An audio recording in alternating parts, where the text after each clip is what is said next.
Good. So I just want to say hi, everyone. I hope my mic levels are right. I got a new mic, so I want to make sure everything's right. You can just post in the comments if my levels aren't right. But today, I just want to say I'm really glad that everyone's here. And whether you're joining me live right now or watching this on the replay later, I just want you to hear this first. The fact that you're here, it matters. It really does. Because it tells me something inside you is awake, and there's a part of you that's still curious and is ready to understand what actually really happened and not blame yourself for it, right? Because this is not a talk that's going to be about why we should obsess over somebody else but it is more about reclaiming your own clarity. So if you are watching this live, you're welcome to post your comments and reflections in the chat as we go, and I will answer them. And at the end, you'll have a chance to speak, and I can talk to you directly. And if you're watching this on the replay, just leave your comments below, and I will read them and I will respond to them. But for tonight, the space is for you guys, right? And just want to explain why we're all here tonight. Tonight, we're going to focus on the toxic abuse cycle, and we're not going to do it in a clinical way. And it's definitely not going to be in a sensational way. We're doing this for one reason.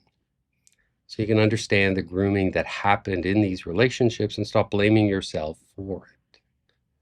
Because one of the most damaging myths that survivors carry is this.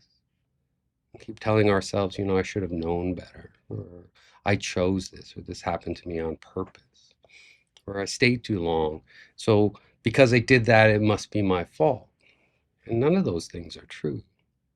Because those beliefs alone, they can keep people stuck in these relationships for years.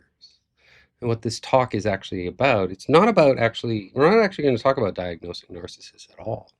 And I want to make that clear, like right off up front, because it's not about labeling exes or parents or bosses or partners. It's actually understanding narcissism. It can be very helpful, but it can also become a trap that turns into rumination, can turn into obsession, can try or just trying to prove to others what happened. Tonight isn't about that at all.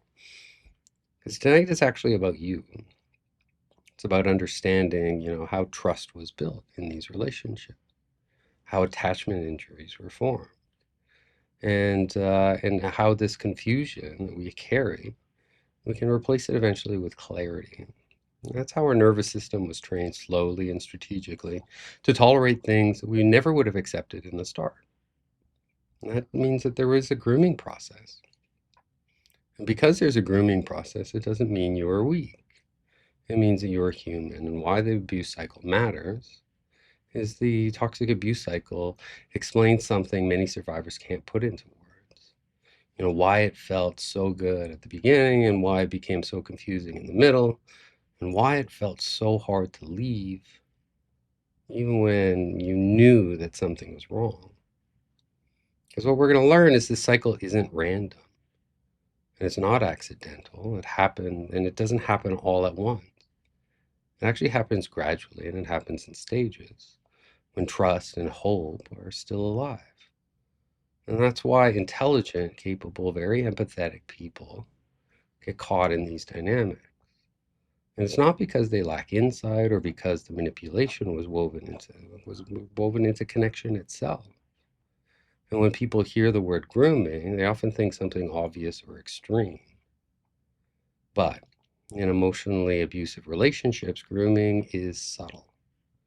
It looks intense at the beginning. And what happens in those beginnings, in those early phases of these relationships, we can feel chosen or seen deeply. Right? And emotional intimacy, that outpaces the reality. Because small boundary crossings that don't feel dangerous at first grow over time. And slowly, what you're realizing is you're starting to get trained to doubt your own reactions.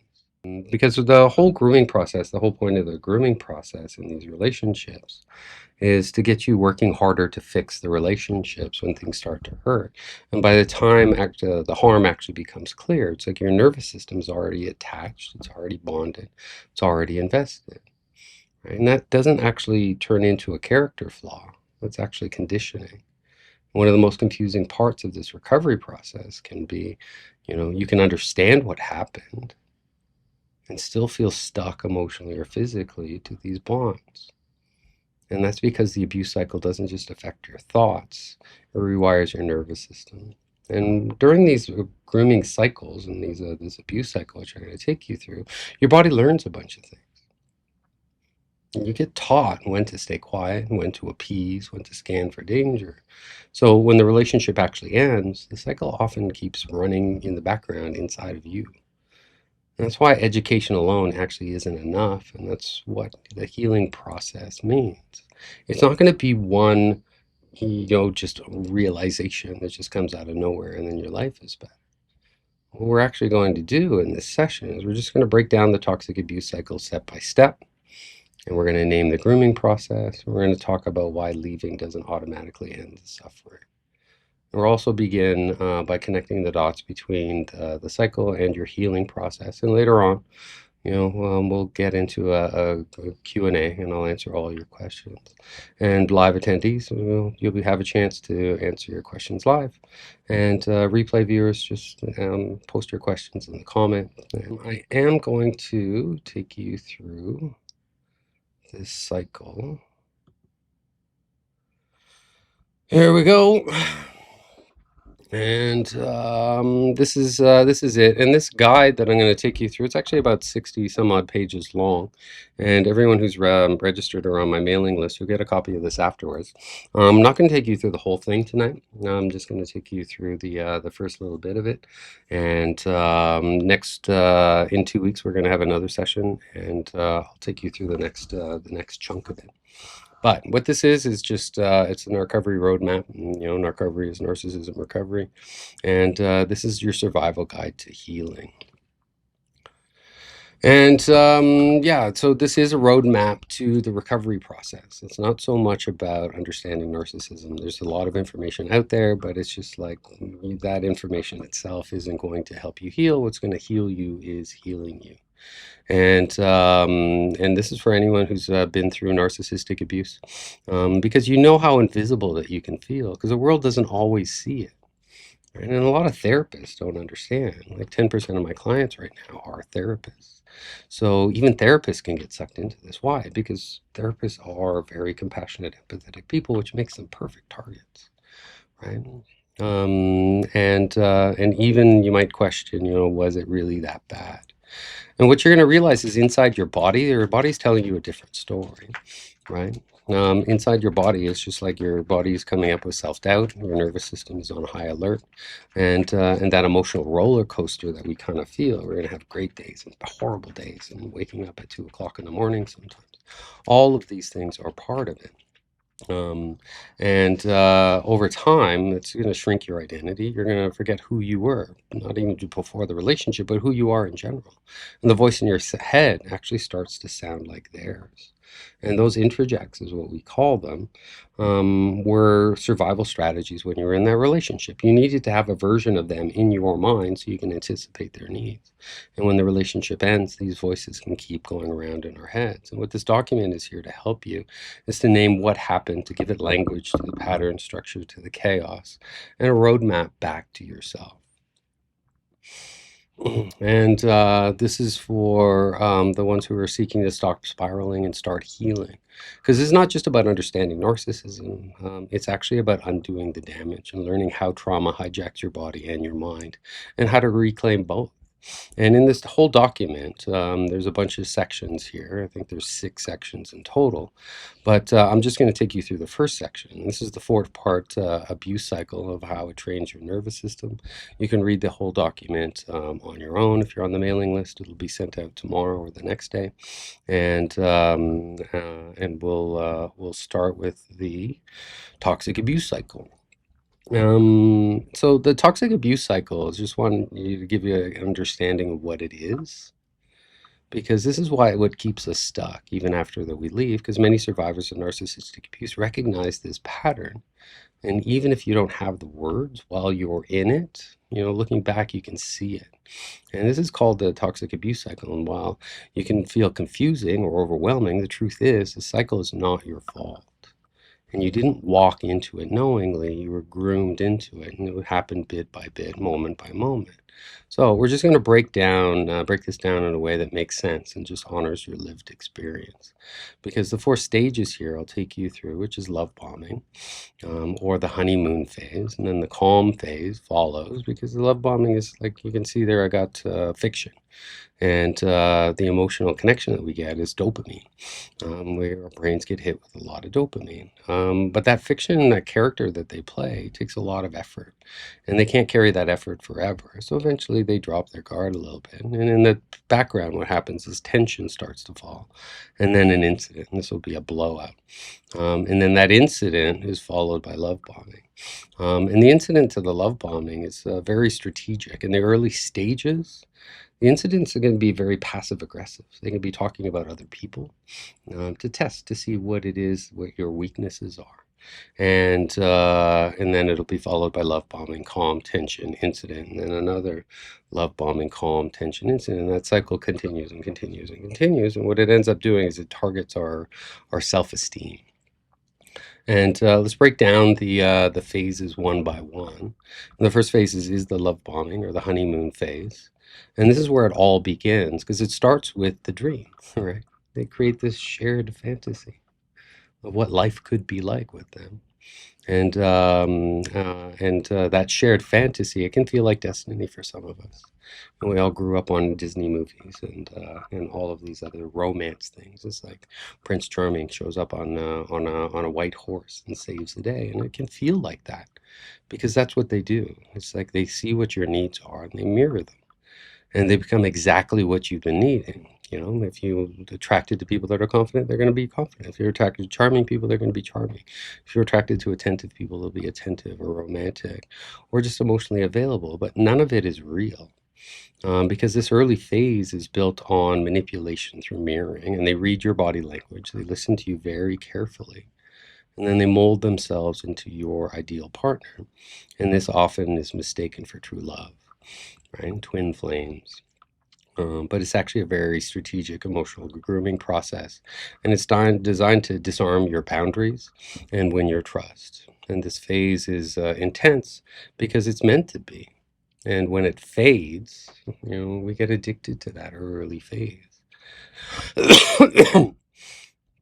Then after the love bombing phase happens is a calm phase.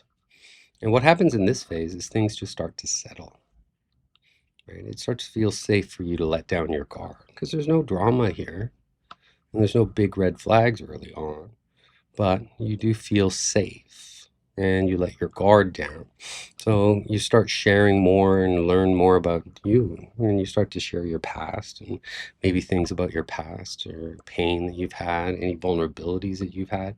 And they kind of keep a mental note of it. They just put it in their heads and they just kind of keep track of that for later. And they're listening very intently. And it's not to support you, and it's not because they care, but they're wanting to use that later. And this is the phase where they start mining for your vulnerabilities. It's your fears of abandonment, let's say. If you have past traumas, they'll keep those in mind, and any insecurities that you may have. And it's not to help you heal, but to gather their weapons for that they're going to use against you later. And you didn't know that at this point, but you think you've actually found someone safe that you can open up to and share your vulnerabilities with. And then what happens after that is something shifts, right? You start to feel like you're walking on eggshells and you sense something is off, but you can't really name it. And they seem distant or irritated, cold, or passive aggressive. And maybe you blame yourself and you wonder, did I do something wrong? Right? Because this is where self-doubt starts creeping in. And you could feel confused because this is the same person who in the love bombing phase adored you. And you think, you make excuses maybe. Maybe they're stressed. Maybe I need to try harder. Maybe something's wrong with me. Right? But it's actually not. This whole tension phase is calculated to stabilize you. It's just like, you like that love? Well, I'm going to make you earn it. I'm going to make you perform for it, make you second guess yourself in order to get it. And that's where the destabilization happens. And then at some point, they have to blow up. All these emotions that they carry in the background, they have to come out, and they can't hide it forever. So in the early phases, it could be just very passive aggressive comments, but then it turns into arguments. Or it could be the silent treatment, it could be a cruel comment, it could be just, different levels of betrayal. And you can see these levels of betrayal just slowly picking up after time. And these incidents early on are small, but they're deliberate tests to see what you will tolerate. Because if you tolerate the small stuff, let's see where you can go from there. And here's what you need to know is once the damage is done, they circle back to love bomb you again, more apologies, promises, affection, attention, all of those things. And you'll find that they're going to say the right things. And, they'll blame it on others. They got stressed, this happened or that happened, or worse. They make it feel like it's your fault. And just like that, the cycle just resets and you're back into the honeymoon phase and hoping that this time it'll last. Right. But I want you to understand something about what this cycle actually is and what it actually, why is it so dangerous? Because every time you go through the cycle, you lose a little bit of yourself. When you start these relationships, you normally start them out with a normal sense of self-esteem. And as you go through these abuse cycles, it's just like they attacks your self-esteem, makes you question yourself again and again and again and again, and your self-esteem drops. And the whole point is to make you question your reality. So you stop trusting your gut. You start adapting your behavior to avoid tension. You can shrink. You can silence yourself. This is not by accident. The goal of this cycle is to erode your self-esteem so slowly and so subtly. But by the time that something truly awful happens, you've been way too conditioned, too confused, or depleted to leave this relationship. And that's what makes it so inhidious. And one of the questions you can ask yourself, like what is the worst thing that they've ever said or did to you during the relationship and you didn't leave, you didn't end that relationship right away? And then ask yourself, all right, well, if that's the bar, what if that same thing had happened, within the first couple months of the relationship when your self-esteem was higher? You realize it wouldn't be a relationship. So that's what the grooming process does, and that's what makes it so dangerous. And it also creates cognitive dissonance. And what cognitive dissonance is an emotional split. We have to live in two realities. We've got two versions of them. We got the part of them that we get the dopamine from, and we got the part of us that we get the cortisol from. We got part of it that is fiction, it's all made up, that we want to believe. And we also got the harsh reality that these people have temper tantrums and they can't control their emotions and they project all their stuff onto us. And we have to live in those two realities all at once. And in order to survive those things, what our brain does is it splits. Right? There's a part of you that adores them and feels like they adore you. And there's a part of them that wants to harm you and you don't feel safe around them. So how can both realities exist at once? And that's what causes cognitive dissonance. And you can ask yourself which one is real, right? You can cling to the fantasy, but the reality is just way too painful. Because the truth is, the version that hurts you is who they are. The rest of it is just an act. And this confusion that they create is called cognitive dissonance. And that's kind of what keeps us stuck. Because, we long for the fairy tale, and that forces us to ignore the facts. But at some point, reality comes into play, and we can't lie about it anymore. And what ends up happening through this abuse cycle is our brain chemistry starts to change. And the reason is, it's because the love bombing gives us lots of dopamine. And it's this chemical rush that you feel like, joy and intimacy and connection. And then the tension in the incidents floods your body with cortisol and adrenaline, making you alert and anxious and emotionally active. And you keep going back and forth between those two cycles, and they're extremes. So both sides are intense, and then going back and forth becomes addictive. Right? And over time, this roller coaster trains your nervous system to crave chaos because it's been normalized. And even after the relationship ends, your body may still be running the same cycle internally, replaying old patterns and triggers or guilt. And I also wanted to just kind of point out that this is not your fault if you got sucked into this. Because if you've asked yourself, why didn't I leave sooner? Or how did I even end up here? I just want you to know this, is you were groomed. Because you were emotionally manipulated, you were gaslit, you were trauma bonded. And what happened to you means that you were human. It means you were open-hearted, you were trusting, you were loving, and someone exploited that. and breaking that cycle. First step is awareness, to see that there is a cycle and that you were on it for a while. And naming that cycle gives you a lot of your power back. And I'm going to stop with this here, but the next section I do go into more of what it involves in the toxic timeline, and I'll take everyone through that in about 2 weeks if you're going to come. But the other thing I want to kind of point out when we go back to this cycle, even after the relationship ends, we start self-abusing, right? Because this is a toxic abuse cycle, and this has been normalized, and this is what life is like in these relationships. So how do we self-abuse? Well, partly it's just like we'll have a trigger or panic or anxiety. And what do we normally do? It's like we'll love bomb ourselves, we'll distract ourselves, we'll watch videos, this could include alcohol or substances, this could include anything, just something to numb our own pain. And when we numb our own pain for a while, calm kind of appears.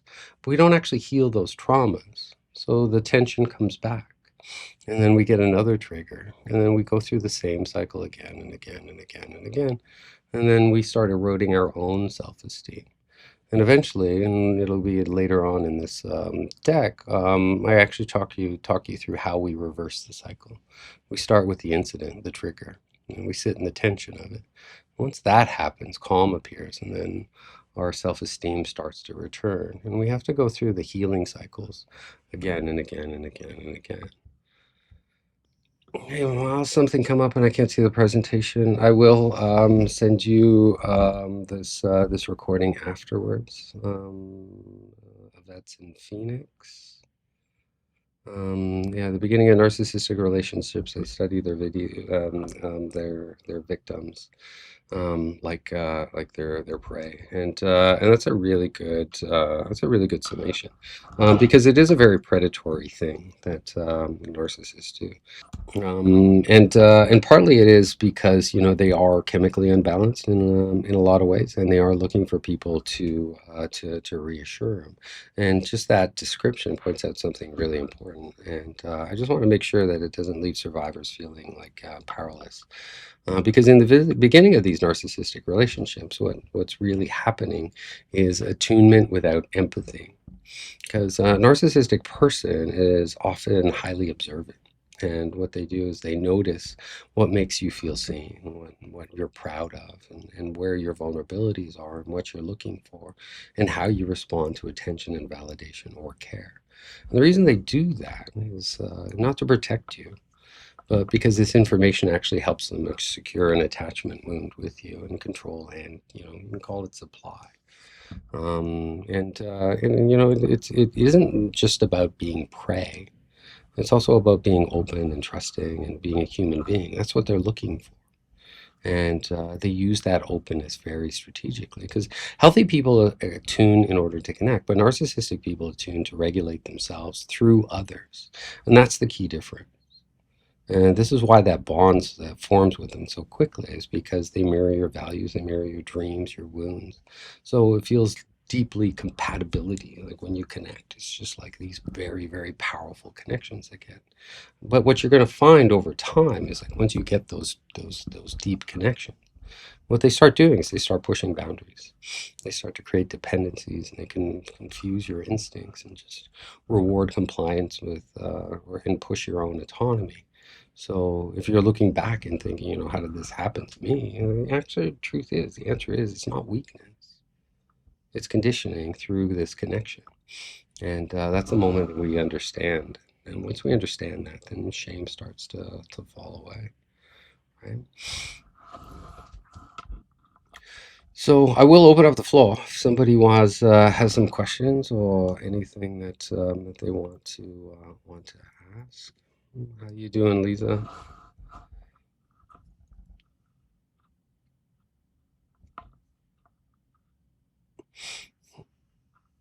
Yvette, I know you asked that comment on Prey. Did I hit it okay? Yes, you did. Okay. Sorry, I unmuted myself. I didn't know how to find the chat again. No worries. No worries. Is there anything you want to add? Because it's like your insights are great. And everyone that's on this what call has all, experienced this already. So it's like there is a lot of things that we don't need to explain to people.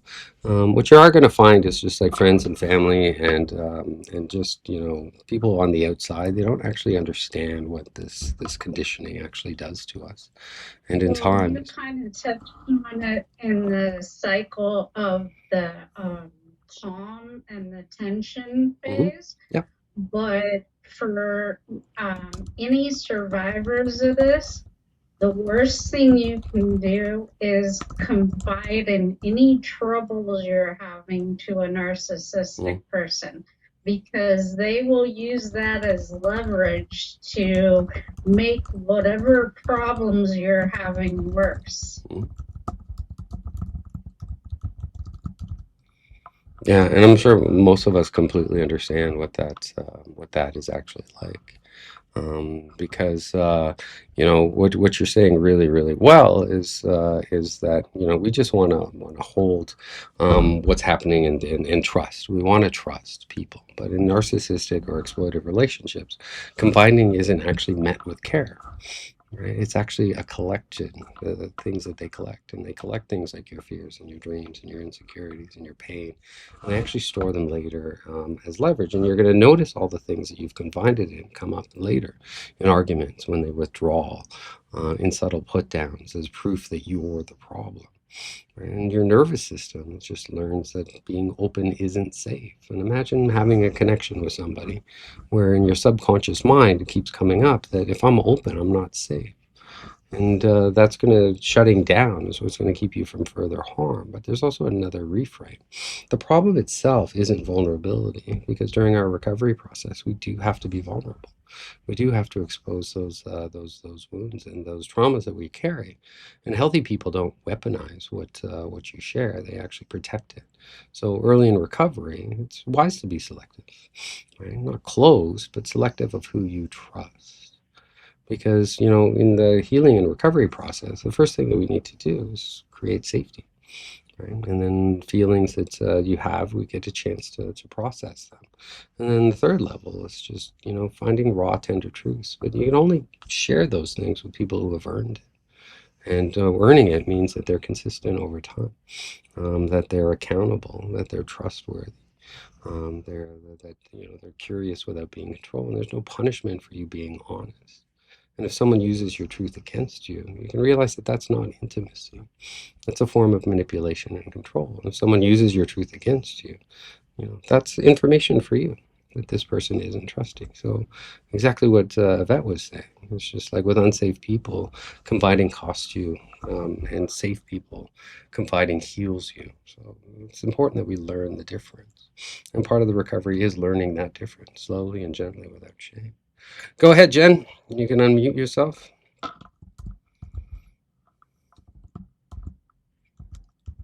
Okay, hi. Mm-hmm. There's a TV. Oh, Happy New Year, everybody. Oh, thank you so much.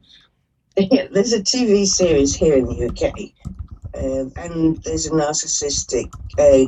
It's a gay couple that's involved. There's a physical abuse of it, but the narcissistic mind blowing and the love bombing and how he's doing it. And people are saying to me, "Oh my God, that is so horrendous!" And I want to shout, "It's me. I've been there. It is so horrendous. Can you understand it?" But I can't. I'm embarrassed. My close cousin. This guy left this guy in the middle of the street and made him walk home in the cold. That was his punishment. Now, my mother did that to me when I was young. She left me on a 6-hour train without a ticket, nothing, And just to actually, people's reaction seeing this show, I'm amazed. And in one way, I feel really happy that people can see it. But they don't actually understand that it really does happen in real life. Which, but it's nice that it's actually been shown, that it's brought out, that it's been made more open, that there are people like this out there. Yeah, and there's another show called Succession, and I think it's an HBO series But it actually goes through everyone in that series is a narcissist of different kinds. There's vulnerable narcissists, there's malignant narcissists, they're all there. And they're all playing out their different roles. And you can see how horrible that this all is. Yeah, but for a person that doesn't realise, I've had the comments from my friends, my cousin, and it amazes me. But yeah, no, that has even opened my eyes, because there's one saying, isn't it? You never know what goes on behind closed doors. No, no. And That's it. what you're noticing is really important, and you're not wrong to feel shaken by watching that show. And shows like that can be confronting because they expose behaviors that you've actually experienced in real life. And again, these things happen behind closed doors, so they're usually hidden, they're usually minimized, or they're usually excused. And in polite society, it's just like we can't just talk about this stuff around a dinner table. We need far more intimate, far more secure connections in order to release these things. And Well, when my mother goes out, Mhm. she's just picture perfect, Yeah. Mhm. Yeah, and she's the most perfect woman or whatever. Oh, yeah. And I just find that normal now. I can't Yeah. even comment on it. Yeah. And they're like, "Oh, you get on so well with her," and I'm like, "Yeah, of course I do." Yeah. Just leave it at that. Yeah, but even in public, what you're going to notice, your mom is going to give out these subtle little cues, right? They're going to create small little cruel moments. And even though it's just like they have this facade that they put out in public, right? They're still going to do these quick little jabs and just like asking, and the message back to you is, will you come back if I hurt you? And how much will you tolerate? Can I leave you and you still stay loyal to me? And these are all relationship tests that they do again and again and again. And if you come back for more abuse, then you must love them. And if you don't, then you never love them. So you can see how that dynamic kind of goes. It's like when you were left to walk home when your mom, did something similar. These weren't isolated incidences. They were actually designed to create attachment injuries and moments where safety was intentionally withdrawn. And that's the part that many people don't understand until you've actually lived it, which is why you can watch that show and it means something else to you. Because these moments, they don't look dramatic to the outsiders. They actually look really, really small. But if we actually go underneath the surface and look into your own nervous system, we see that they're huge. Right? It's Yeah. like, and they teach you that I'm not worth being protected, or I can be abandoned at any point if I'm not careful, if I don't, give them the supply that they need and keep them happy. And that's the grooming, where you become responsible for their emotional well-being all the time. And when people watch that show and say, "How could anyone behave like that?" Well, Yeah. what they're The actually shock really value of reacting, it. yeah, what they're reacting to is seeing something on a screen that usually happens behind closed doors. And behind closed doors, we can normalize it, and we can excuse it, or we can even deny it, and they can deny it as well. So it makes sense that it brings up grief or anger or any of those emotions. Because, the important thing to know is that, seeing it clearly doesn't mean that you were blind back then. It just means that your awareness has grown now. You didn't see it as abuse in the past, but because of what you went through, now you do. And now you're more Yeah, I powerful and never stronger. realised. I always thought Yeah, she was just a nasty person, but yeah, she was my mother. You kind of put yeah, up and shut up. yeah. Good. Thank you, Miles. My voice is going to go, so I'm tuning out. No worries. All right. Leah, does anyone else have any questions? We got Leah, we got Derek, we got Emily. You can just take I yourself. have a question. Sure. Hey, Annie. Hi. So there's a lot of similarities with a DA. How can you tell the difference and what they really are? Well, there are. And I'll take you through through that. But there's a lot of different things out there that can make things very confusing, right? And narcissistic abuse and domestic abuse, they actually sit on the same spectrum of coercive control, right? And if you kind of take it up a level, it's just like this is all a form of coercive control, and even domestic abuse. Domestic abuse is takes grooming. right? You can't abuse somebody physically unless you control them emotionally first, make them feel like that they're responsible for it, and that's part of that grooming process, and it's also part of coercive control. So they're all part of that similar spectrum because they both involve, power and control, and it's not about mutual connections. And they also both involve grooming over time because it's not sudden harm; it doesn't come out of nowhere. It does show up in time. But in time, what happens is even in domestic abuse, it's like it's that erosion of autonomy that happens. You feel like you're stuck and you can't leave, and it's fear-based bonding. It hurts to stay, but it also hurts to leave. So what you're going to find with these relationships is when the pain of staying is greater than the pain of leaving. That's when these relationships mostly end. And in a domestic abuse, it's control may be more visible. The physical intimidation, the threats, the restrictions. Narcissistic abuse control is often psychological. It's emotional and it's relational. They're both involved in coercive control, and they both have like gaslighting and withholding, triangulation, abandonment, humiliation. These are all some of the things that they do. In order to survive that, the impact on your body ends up being hypervigilant. You have to be hyper vigilant. If there's somebody that's violent around you, then it's just like you have to be aware what's going to trigger them, trying to walk on eggshells in order to survive that. And we learn to freeze, just go silent. We also learn to fawn, just anticipate their needs. But throughout that process, we also lose our own identity. And we can be left with chronic anxiety. We can be left with shutdown, feeling unable to leave when you want to. And that's because both forms of abuse train the nervous system how to survive, not how to thrive. But there is something important because many survivors of narcissistic abuse also struggle to validate their experience because there were no bruises, right? There's often no police reports, there's no obvious proof.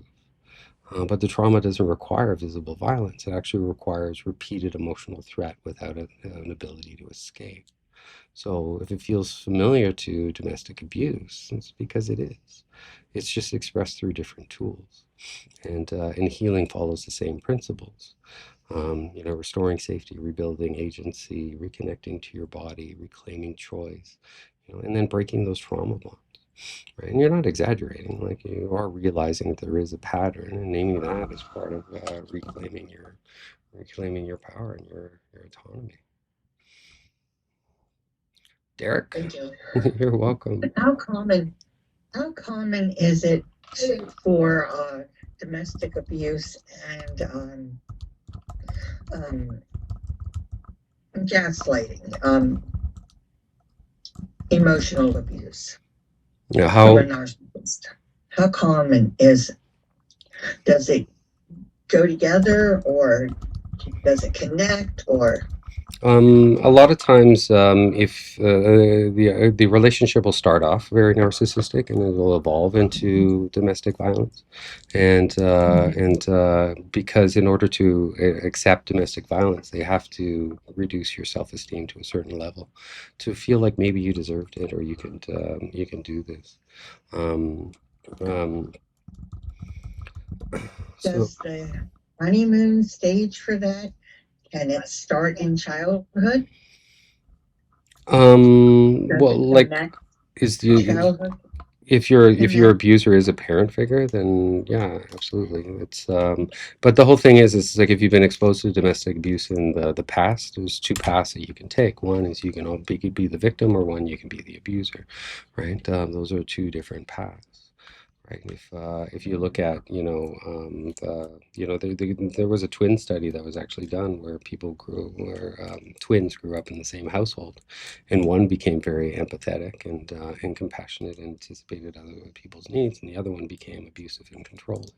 Same environment, keep in mind, they had the same age, same parents, same exposure, but both of them just chose different paths. So, and the childhood doesn't excuse the behavior, right? It doesn't excuse the behavior. It was the where the lessons, where the skills learned early on. Yeah, they absolutely were. How we chose to respond to them is how we chose to respond to them, because both domestic I, abuse and narcissistic abuse are far more common than most people realize. They're just not talked about I as was much. just wondering if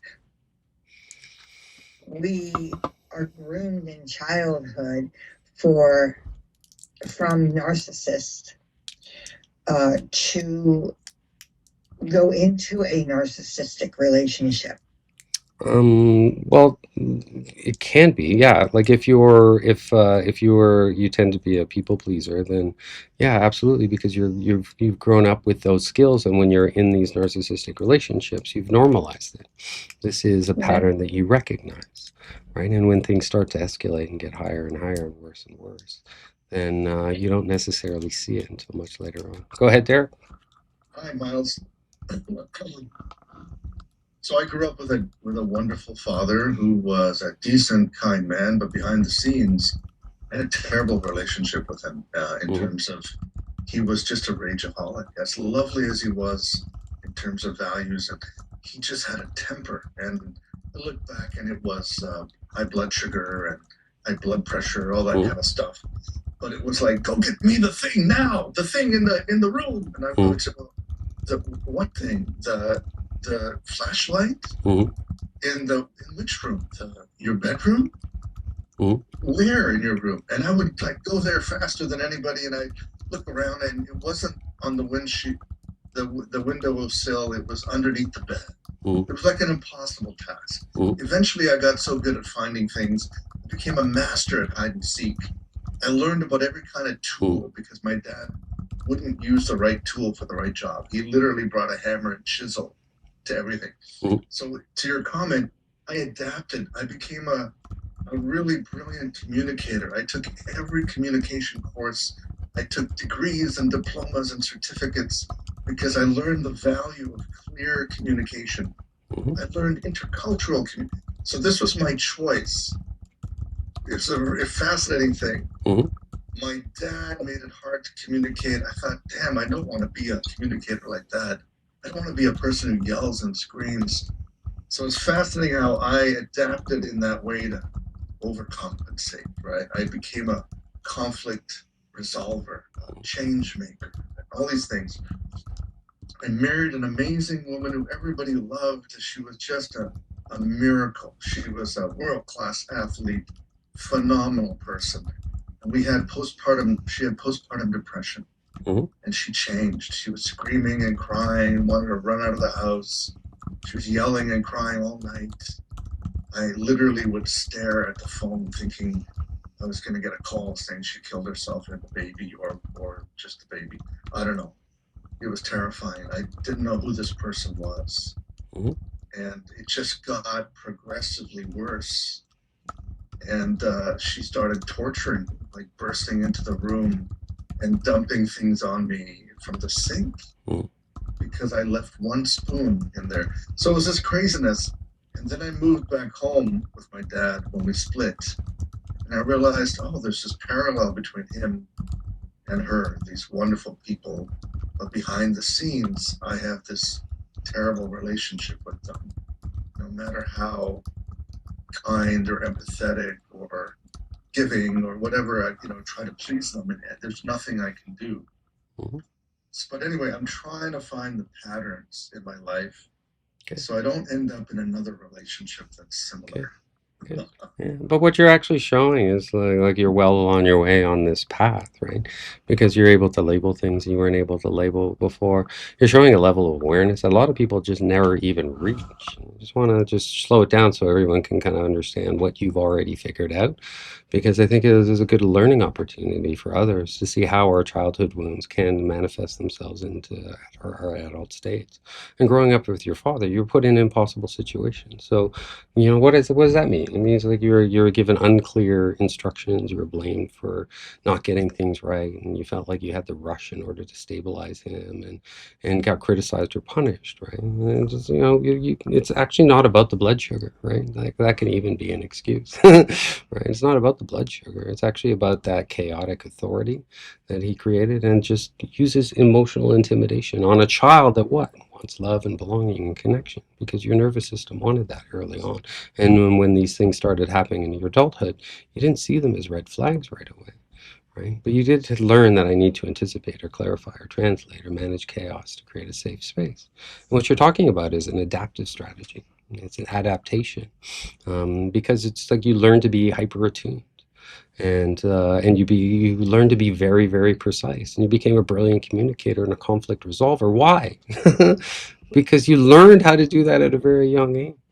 Right? That wasn't accidental. It was actually survival intelligence. And so many survivors have such incredible intelligence that they don't even realize that they have until afterwards, after they start going through the recovery process, after they start doing more of that healing work. And the key insight that you already touched on is your adaptation is also your strength. It's like your power to communicate is your strength. And that was the adaptation that you needed to survive your marriage and you needed to survive your childhood. But it also became the doorway back to familiar pain. So when your wife began changing, the yelling, the crying, the punishing, even things that were small, it's like your body recognized that pattern because before your mind did. And the moment that you describe, staring at your phone, bracing for the worst moment, it's the same nervous system state that you had as a child being sent into a room to say, get something that's just ambiguous. And behind the scenes, it's like your system wasn't responding to, that spoon. It was actually responding to the threat of, my dad's upset because I couldn't find the flashlight. And that's why it felt so torturous. And it's not because you were weak, but because you were being pulled back into a childhood survival role that you never would have consented to. Had you had a different childhood, somebody comes in yelling at and throwing things at you for leaving a spoon, you'd be like, I'm out of here. Right? I don't need to put up with that. But that's not your story because there was grooming actually happened in childhood. And when you moved back home, you know what happened? It's like you actually saw the parallels. Like that wasn't a coincidence. It was actually clarity. And the most important reframe for you is, and for anyone listening, is that we have an amazing ability to adapt to save ourselves. But you don't need to live in that adaptation mode anymore. A lot of those are survival strategies and survival skills, and they take up a lot of energy and mind. And healing isn't about losing your communication skills. You get to keep those forever. Forever, you get to keep those. But it's about teaching your nervous system. I don't have to manage chaos in order to feel safe anymore. I don't need to go into these chaotic environments and create stability. Because it's just like your insight isn't just personal. Like there is a diagnostic component to it. Because you didn't actually imagine that process. But what's different now is you recognize it. You see it. There's a little bit of space, there's a little bit of gap. Recognizing it is how we break that cycle. And good for you, Derek. That's awesome. It's good seeing you again, man. It's been a while. Yeah, nice to see you too. Thanks, Mons. No worries. Go ahead, Leah. Yeah. Thank you, Derek, for starting that that thought.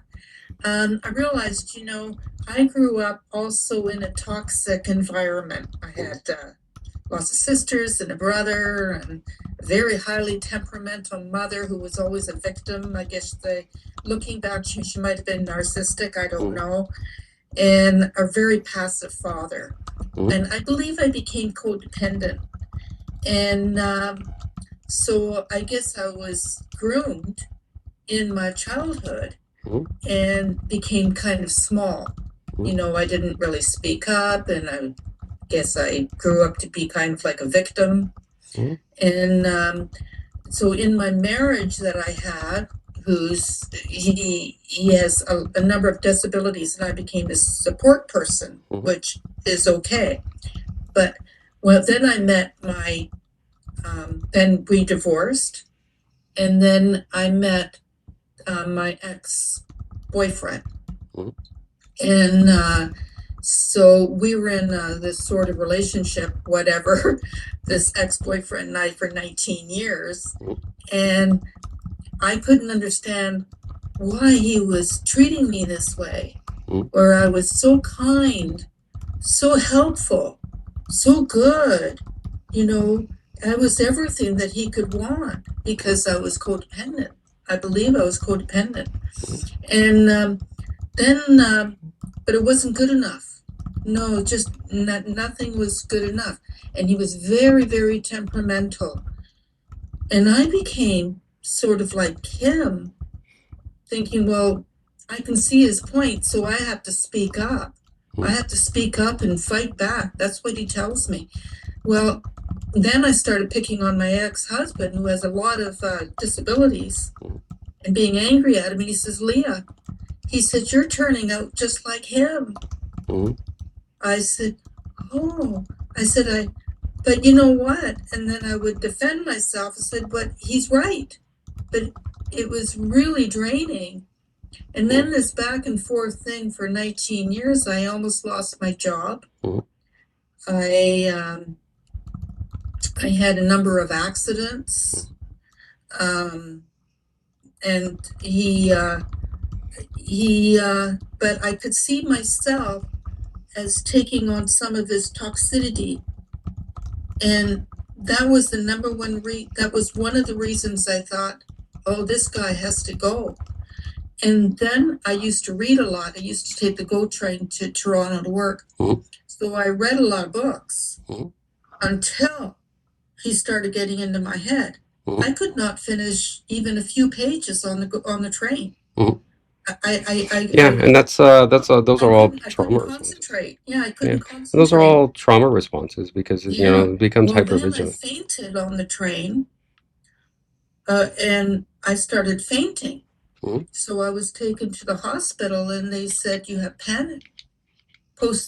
post-traumatic stress syndrome. Yeah. And I passed out cold, and I'm still kind of doing that, but it's getting better. That takes time. It takes a couple of years to work through all those things. When you recognize yourself in the toxic behaviors that this narcissist is, Mhm. and maybe some in my family members, some Mhm. of the attributes that I just don't want, Mhm. it gives you the desire to change. Good. Before you go down that path. So it's kind of like what Derek was saying. He wanted to be a good communicator. Mhm. I wanted to be true to myself. Good. And I Go want you for to see my own goals. what tried to break you is actually going to end up being your greatest strength, right? And Yeah. and one of our big things is just like what they targeted us for is because of our empathy and compassion and our ability to adapt. And that's the same thing that you're going to use to help you with your PTSD recovery. And that is going to take time. Like that is deep-seated trauma that's I'm that's there. afraid. I'm really afraid. Yeah. I'm afraid that he's going to pound on my door. I'm afraid that he's going to run me down. Mhm. Yeah, and part of that is PTSD, right? And it's a state called hypervigilance, and you can do some research on it. But what you're describing makes complete sense because if you look at it through the trauma lens, and that's the way I kind of look through everything is through the trauma lens, what you see clearly first is nothing that you're naming is because you were weak or you were broken, or that you were destined for abuse. Because if you look at your grooming process of what happened, like your mother survived by being the victim, and your father survived by being passive. And conflict was never really resolved. It was just something that endured. So as a child, what did you learn?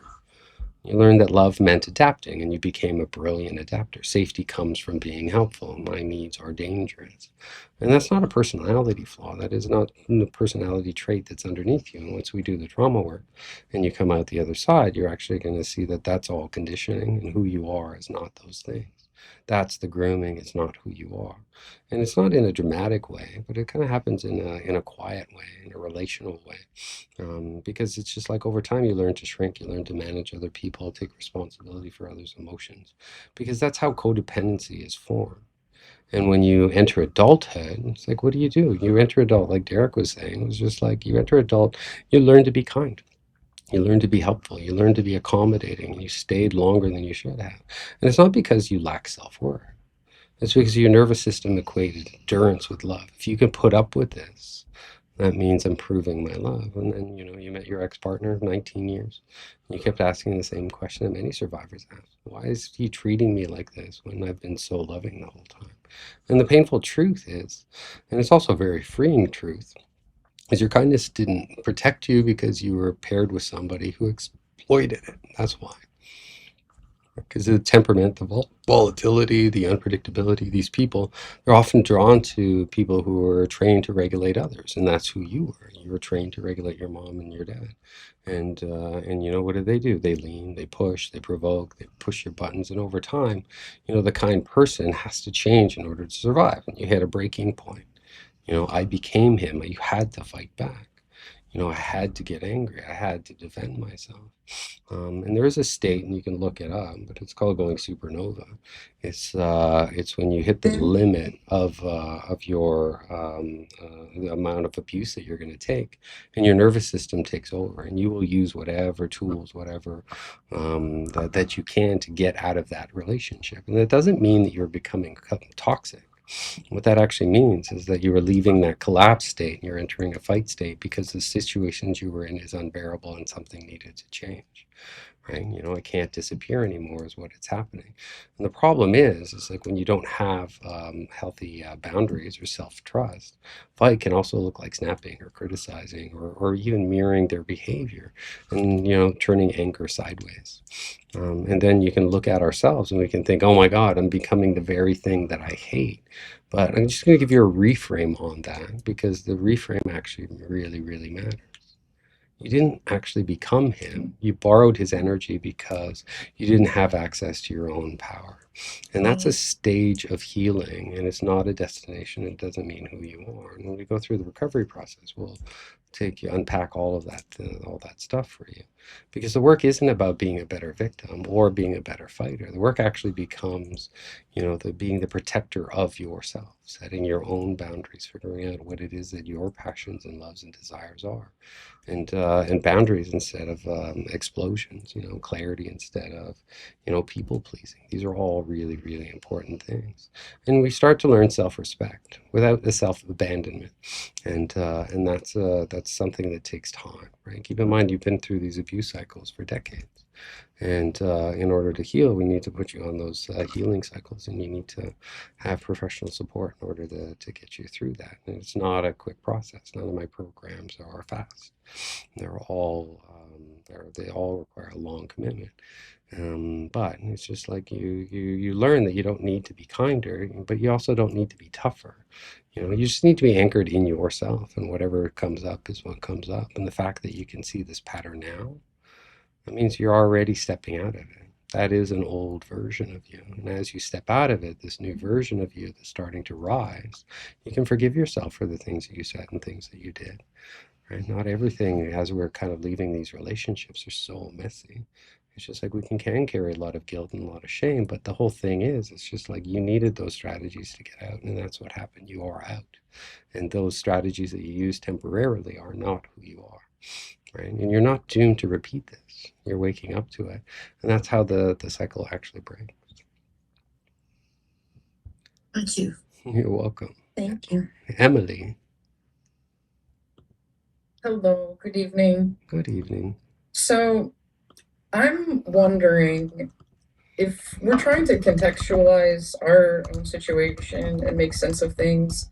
I'm wondering how much does it really matter what the diagnosis of our ex-partner is as a narcissist?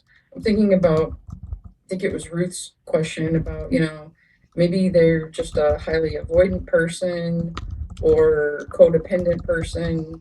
Because in thinking about my situation, I'm not sure that the incidents that occurred between us were deliberate. Mhm. And so I'm wondering, like, is a person necessarily a narcissist if their impulsive reaction to a conflict is to just dump you and say, like, well, we're not compatible, or stonewall you, and you're the one that is like trying to, like, no, this is a really good relationship, we can work through this, like, this is just healthy normal conflict, or Yeah. I made a mistake, like, No, I get give me this. another I shot. get this. I get this question a lot. So I'm like, and it's a pretty straightforward answer. One of the things is like, let's first, and I generally don't do like, even if you go through my posts and my feed and stuff like that, I don't talk about narcissism a lot because it's actually irrelevant. The label itself, it doesn't actually help. Actually, I've read 44 books on narcissism, and I'm just like, has it really helped me in my recovery process? Not really. Understanding all of those things, it can actually be a way of avoiding what's happening. But just so we both all have a similar definition of what narcissism is a spectrum, right? It's not a condition, it's a spectrum. And because it's a spectrum, we're all on it. There's 7 billion people in the world right now. There's 7 billion people with narcissistic traits. You have them, I have them, the Pope has them. everyone has them. Gandhi had them, right? It's human to have narcissistic traits. The difference is healthy people move up and down the spectrum, right? We'll get triggered and we'll exhibit some traits, but we move back and forth. We make repair. Narcissism, when we hit the NPD level of the spectrum, like that's the diagnostic criteria to hit it. They're not able to go back and repair, right? They just kind of live in a very black and white world, and then but the spectrum goes on past NPD, right? It goes on to there's borderline traits, there's psychopaths, there's sociopaths, there's psychopaths, all of those things. They need to have, in order to be labeled a psychopath, you also have to have, NPD traits. So it is a very important question. And, for the most part, it's just like when people want me to diagnose others, and I'm just like, I won't. If you want a diagnosis, I'll give you a diagnosis. I'm going to diagnose their person with SPS, that your partner has SPS. And SPS is an acronym for shitty person syndrome. They are a shitty person, right? And the diagnostic criteria of whether they're psychopath, sociopath, and what my specialty is recovering from interpersonal trauma, and that's what shitty people do to good people, right? And that's what the specialty is. But it's a very important question, and you're right to sense that the diagnosis itself isn't the most important part. Whether somebody meets the criteria of a narcissistic personality disorder, it doesn't actually matter. Most people with NPD are never diagnosed to begin with, right? Most of those diagnoses happen in prisons, right? So it's just like, unless they're that level, they're not going to get that diagnosis. So, but abuse, also lives on a spectrum, and it's not a diagnostic box. And here's what that label often actually becomes a trap. Right? I don't like to use it all that much, because it's just like most survivors, they go through those diagnosis phase, and what they really want is, one, they want validation. I wasn't crazy, it's them, right? And then they want clarity. It's like there was a reason that I felt like I was hurt so bad, right? And there's also permission to leave, because it's just another way of saying I'm with a shitty person. Whether you say I'm leaving because they're a narcissist, or I'm leaving because they're a shitty person, does it really make a difference? No, it doesn't. So the label itself is just a label, and the healing actually comes from proving who isn't from proving who they were to other people. Healing actually comes from leaving them, letting that show play out on someone else in someone else's life. And healing comes from understanding what that relationship did to your nervous system. What does it mean to be with a shitty person for a really long time to your nervous system? And then how do you undo that damage? Because, on the spectrum, you'll see behaviors like lack of empathy. But, we can all look at ourselves and find there were moments in our time we had lack of empathy, entitlement, emotional unpredictability, manipulation, gaslighting, punishment through withdrawal or rage, or inability to take responsibility. All of those things are very part of their diagnostic traits, because they don't go out of them, right? We can exhibit any of those traits and then realize the next day and feel some guilt and try to make repairs, because that's healthy. But to exhibit those traits and then blame somebody else and not see any accountability in it, that's far more dangerous. And what you can see even with Leah was just like seeing her own traits, even Derek. And so when we can see our own traits and our own flaws, that means that we can heal them, because we have that ability to see them. We can heal them. They don't see them as problems. They see the world as a problem, and there's nothing that they can do about it. And some people show these traits occasionally, and some people show them more consistently, and some build an entire identity around them. And for those people, we're going to label them SPS, shitty people syndrome. And there is no cure for shitty people. They're just shitty people. They were born that way. They're going to stay that way. But if the relationship requires you to shrink or walk on eggshells or doubt your own reality or abandon yourself to survive, then it was harmful, period. The diagnostic is irrelevant. You don't need that to justify your pain, because you feel your pain, right? Leah has PTSD. Like, that's the pain. That's what happened, That's where it comes from. And the fact that we can, so many people, so many of us get lost in these labels, it actually keeps us stuck in the past, and we end up replaying and researching and trying to solve or be that one person, right? I've read 44 books on narcissism. You know how many narcissists I've cured? None. None, because there is no cure, right? And I got my training from Dr. Ramani, and even Dr. Ramani is just like, they can't. It just is what it is. But we can heal. So, when you get that question, was he a narcissist? Was he not a narcissist? What did I have to become in that relationship in order to survive? Is the better question. How did I have to mold myself to survive that relationship? And then the next question leads to the healing part of it. That it's not the diagnosis, it's the healing, because the spectrum matters only in one way. It explains why some people change and some people don't. And you asking these questions tells me that you're one of those people that can change, and that you're not even hung up on the labels, because your healing doesn't depend on whether they fall on the spectrum or not. It depends on you rebuilding inner safety first, so this doesn't happen again, like Derek would say, and that we can identify things, and we learn self-trust again. That when these shitty people start to show up in our lives, we're responding to them differently, not using our old strategies, but we're just kind of saying, well, this isn't right. We need to step back. How long were you in the relationship for? Almost 5 years. Okay, yeah, that's a long grooming cycle, right? And it's not going to take 5 years to recover. I think for me, one Check 1 2. issue I'm struggling with, Mm-hmm. like, for me, this was the healthiest relationship I've ever been in. So that is problematic in the sense that you're like, well, this really wasn't a shitty person. Like, I was with an ER doctor who literally saves people's lives for a living. Mm-hmm. And I get and I respect that their diagnosis or whatever they are doesn't really matter, because what does matter is when you recognize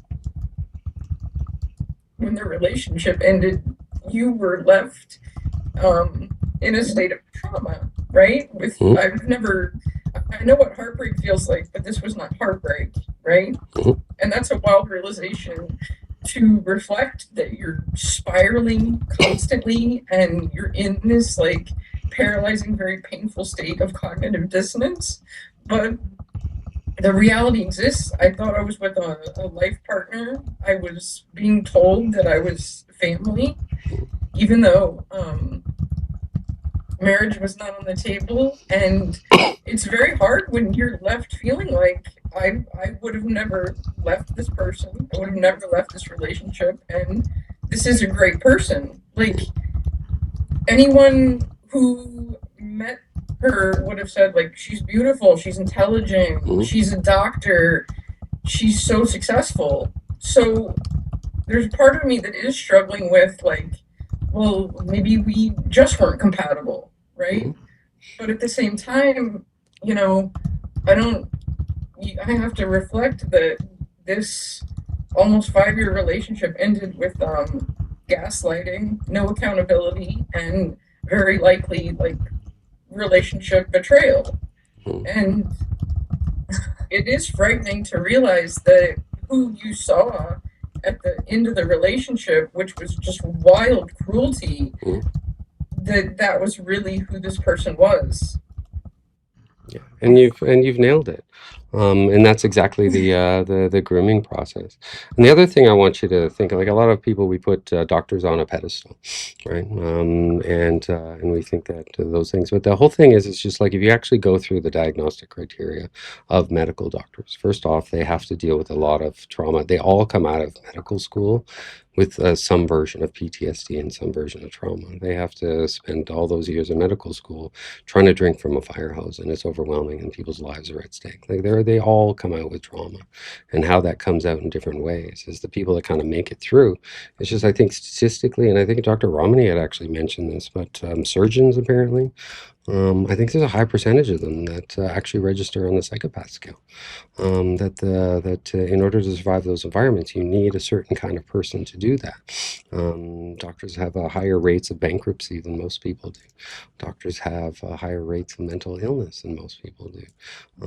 So I wouldn't put doctors on a pedestal like the society does, because if you actually start digging a little bit underneath the surface, that the levels of drug addiction with doctors are higher than the general population. Their addiction problems are higher than the general population, and in order to survive that the environment that they're in, they deal with people's lives all the time. They have to be able to segregate their mind and compartmentalize their mind, and sometimes that can get a little extreme. But what you're describing makes complete sense. But it's important to name why this hurt was bigger than the heartbreak. For you, this wasn't just about relationship ending. It was actually about the collapse of a reality that you were invited into. Right? When I started this presentation, I talked about, that shared fantasy that's created, and we buy into that.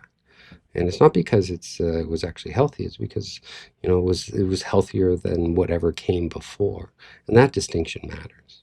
When somebody is intelligent, respected, admired, just like a doctor ER who saves lives. You know how many people that I've treated who grew up in families with priests, right? It's just like you think priests are great. They're not all great.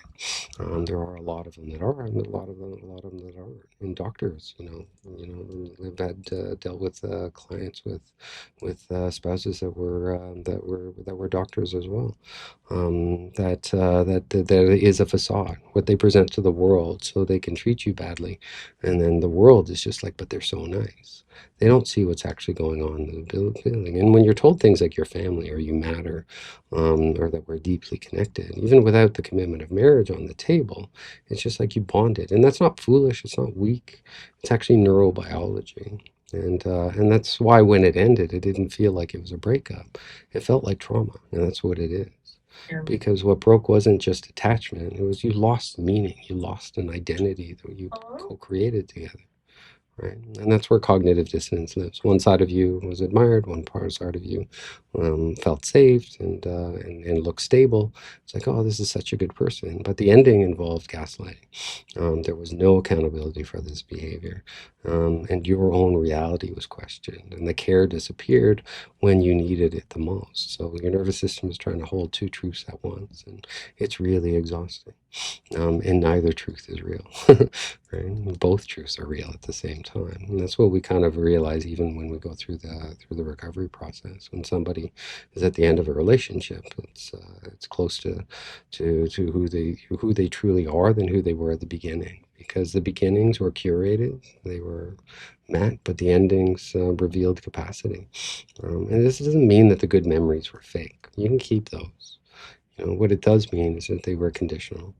And the most important piece for your healing process is like you didn't spiral because you weren't compatible. You spiraled because the relationship ended in a way that violated your own reality. When you're dealing with gaslighting, you're dealing with your reality being shifted, and compatibility issues end with honesty, with grief, with clarity, and you guys can move in your separate ways. But trauma endings, they involve confusion and self-doubt. Your nervous system literally collapses, and none of that negates who you are. Anyone who meets you can see that you're intelligent, that you're capable, that you're self-aware, and the pain isn't about your worth. It's about the loss of an imagined future that felt safer than your past. And this imagined future was an imagined future. It was a fantasy, a shared fantasy that was created, and then you realize that it wasn't real at all. But now that you're untangling it, what you got to realize is what is real, right? The hurt that I see on your face right now is real. That trauma leaking through your eyeballs right now, that is real.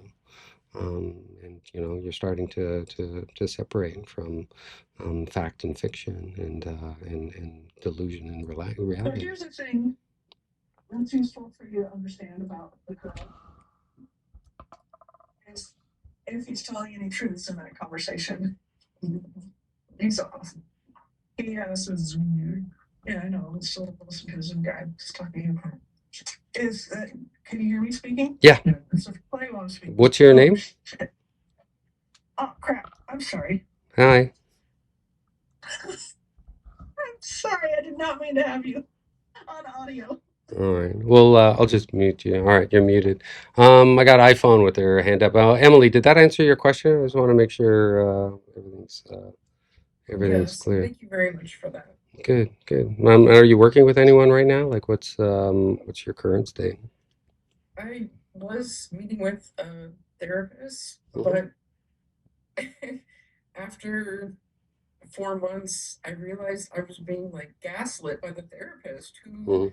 just kept framing this as Emily, like all breakups are hard. That's why they're called breakups. Okay, that's You not a need to just like, trauma-informed. That's not a yeah, trauma-informed person. I finally started to realize like this person wasn't hearing me Hmm. and like acknowledging what I was actually saying, and I had to stop meeting with this person. So I'm looking for someone else to start working with. All right. Well, let's book a call with me, and I think I have. I think the next spots I have available are on Thursday. I think I have one or two on Friday.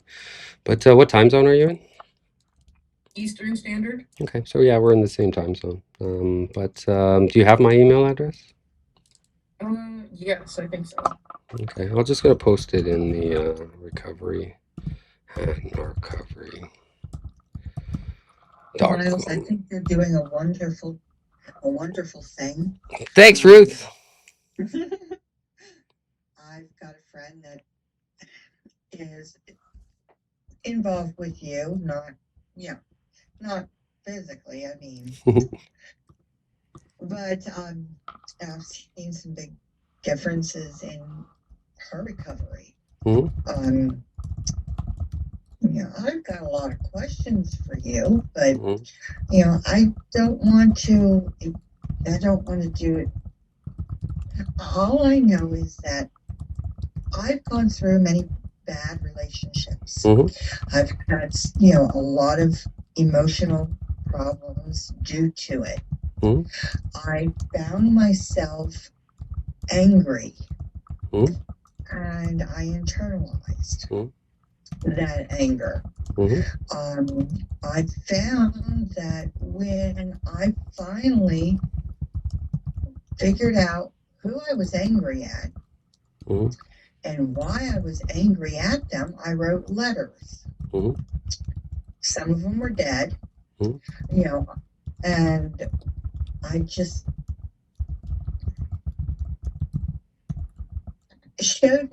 told them in a way, that I could release that anger. Mhm. I felt so much better. Mhm. I think we all heal and suffer in different stages. Mhm. And I think each one of our relationships cause us to develop a different skill. Mhm. So that's just my observation on what I see. Mhm. I don't know if my friend has told you anything about me, but I do have an empathic background. Mhm. So I think I internalize too much. Mhm. And I don't know if that can help anybody if they, have the anger at their situations, if they can get it out by writing a letter to whoever it was. Yeah. I was angry at my father, Mhm. and he was dead. Yeah. Good. So I just wrote a big letter and I Good. took it to the cemetery and I read it out Mhm. loud and burned it. Yeah. Yeah. Well, like you're very empathetic, and that's a skill that you actually learned, much like Derek and his communication skills. It's like I learned empathy the same way.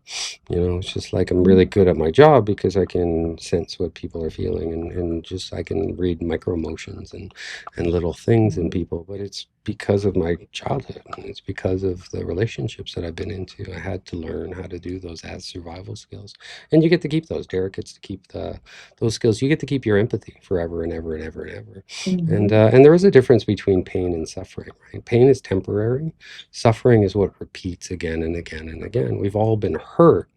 That was painful. But the pain is also over. The suffering is us hanging on to it again and again and again. What you're actually describing is actually a very healthy and a very sophisticated stage of the recovery process. You know, even if it didn't feel like it while you were doing it, it's like you didn't just have anger. What you had was expressed that was a disallowed anger. Anger is one thing. We get angry, we can be angry. But if we can't verbalize that anger, then what happens? It's disallowed and it has nowhere to go. So what happens to our systems is we absorb it internally because, you know, of your empathetic nature, you learned early on to take responsibility for those emotional climates. You would go into a place and it would be your job to manage that climate. And it's and also understanding others before you actually had a chance to understand yourself. And the anger turns had to go somewhere because you couldn't be angry at them. You needed to survive that state. So it went inwards instead of outwards. And that's not a flaw. It's a survival adaptation state. And when relationships end badly, the anger actually doesn't disappear. What happens is it goes underground. We absorb it. And what it actually becomes, it becomes, you know, self-blame for some people, shame. Anger turned inwards is my favorite definition of depression, right? Confusion. All of these things are all related to unexpressed anger, and writing those letters and burning them and sending off and those things is a way for you to get it out of your nervous system, out into the world and release it.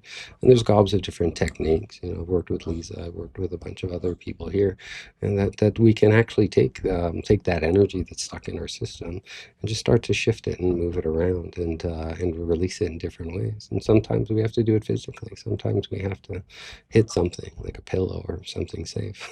Sometimes we have to just kind of go into that memory and change that experience. So when the flashback comes up, it's just like, no, I was in that memory. I had to get it out. I had to get it out because I was self-sabotaging. I was trying to commit suicide. Yeah, and that is exactly how anger goes, right? And you can see that's just repressed anger. Cool. So there are healthier ways to treat anger. I took up boxing for 2 years from my divorce, just because I needed to hit something, right?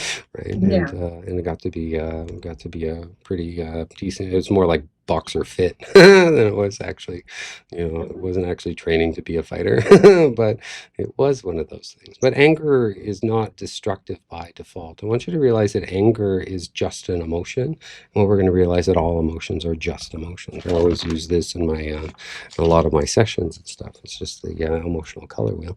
And emotions aren't good or bad. They're just emotions and they're just information. For the most part, anger tells us something. A boundary's been violated. And if a boundary's been violated, what is an emotional color wheel? What is an Oh, emotional color it's a way that you can kind of look at what emotions are. And emotions also have their opposites, right? If you're in fear, you're not going to have peace. Right? So when we process fear, these are naturally valuable states. These are all of those things. But fear also has sub emotions. Right? Behind fear is anxiety. Behind anxiety is overwhelm, and things kind of go through. So it helps us. It's more important to say, "No, what are you feeling?" Well, I'm feeling, you know, discouraged right now. All right. Well, that underneath that is rejection. Underneath that is fear. So you can see fear is all of these things, and it actually goes out further. There's about 10,000. I think there's only 360 on this wheel, but the emotional wheel goes much further. And you know, there's a whole thing about name it to tame it. We have to name what we're feeling, not as it's bad or it's good. It's just it is a feeling, and with a feeling comes information. With a skilled person, we can start pulling that thread, and we can find the source. We can pull the source, and then we can plant a new seed, and we can grow a new reality. Because anger itself isn't destructive; it's just an emotion. And when anger finally has a language, you know what it turns into? It turns into clarity. And on the other side of anger, you might find clarity. You might find grief. You'll find relief. You'll find, you know, self-compassion, which is exactly what you're noticing. Because after you did that exercise, you felt lighter because you got rid of some of those emotions and you put it back out into the world where it belongs. It doesn't need to be in your nervous system. And if we hang on to our nervous system, then the suffering comes. These emotions will keep coming back and keep coming back and replaying it. But each relationship that has, you learn something unfinished, right? Like one relationship, you might learn boundaries. One relationship, you might teach yourself self-worth. One relationship will teach you how to have a voice or how to communicate your needs better. And one can teach you discernment. That this is, SBS, man. This person has a shitty person syndrome. Well, everything that I've learned, I've gotten to the point now where I just, when I have, or there's feelings, I walk away. Mhm. Yeah. Well, that's another thing. It's just like feelings come, they rise, and then they go on their own. If we walk away, then we might actually be keeping those things. We do have to express our feelings. We just have to express them in healthy ways, and allow them to be there. Anxiety attacks. Yeah, yeah. Yeah, I do. I go into anxiety attacks when I have strong feelings for somebody, and I just can't. I want to just pull away. Mm-hmm. That's why I'm single. That's why I'm going to stay single. Mm-hmm.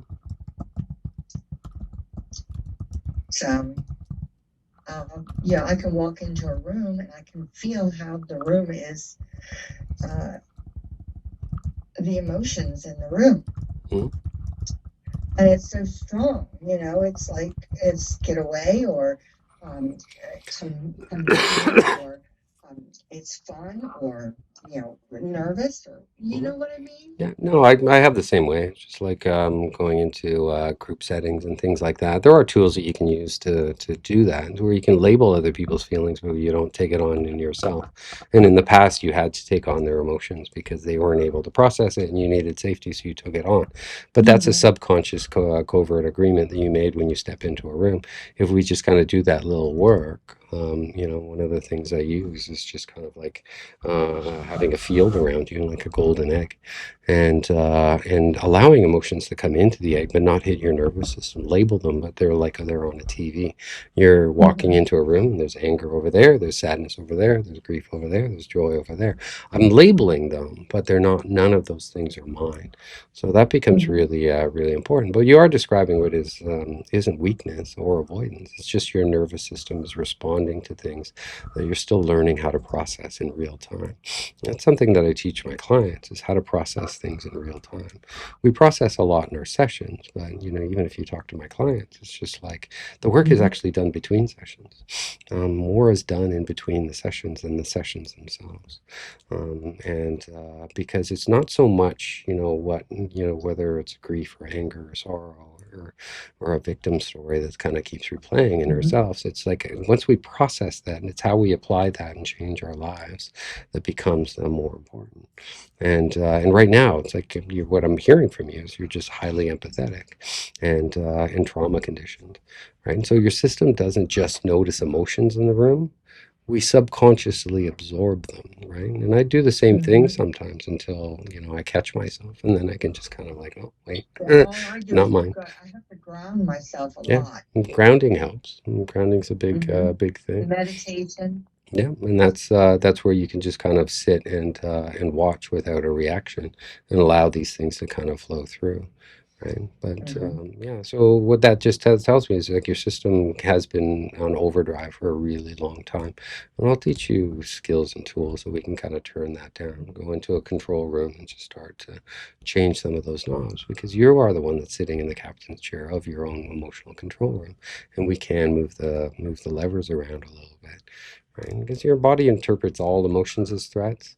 So no wonder anxiety, rises quickly. It's your instinct is to pull away. It's self-protection.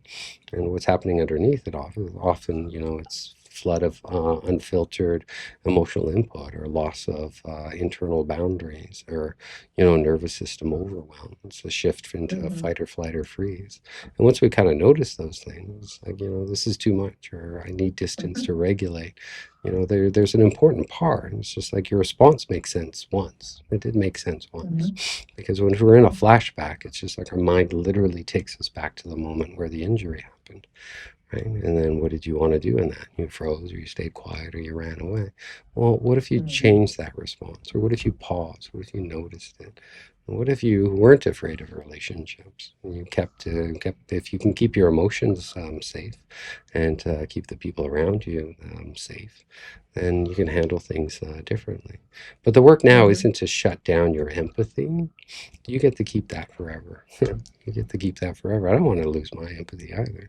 But what we do learn is we learn to contain it a little bit better.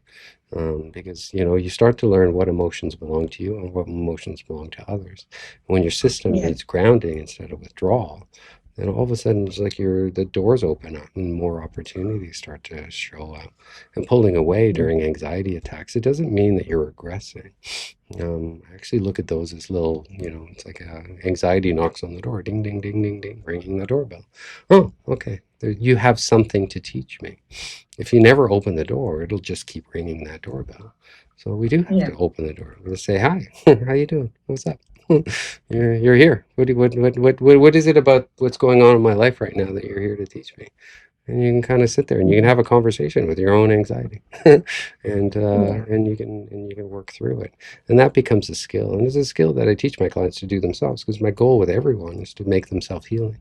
Right? My goal is not to be in someone's life forever. It's to get through the worst of it, and then allow them to do their own work.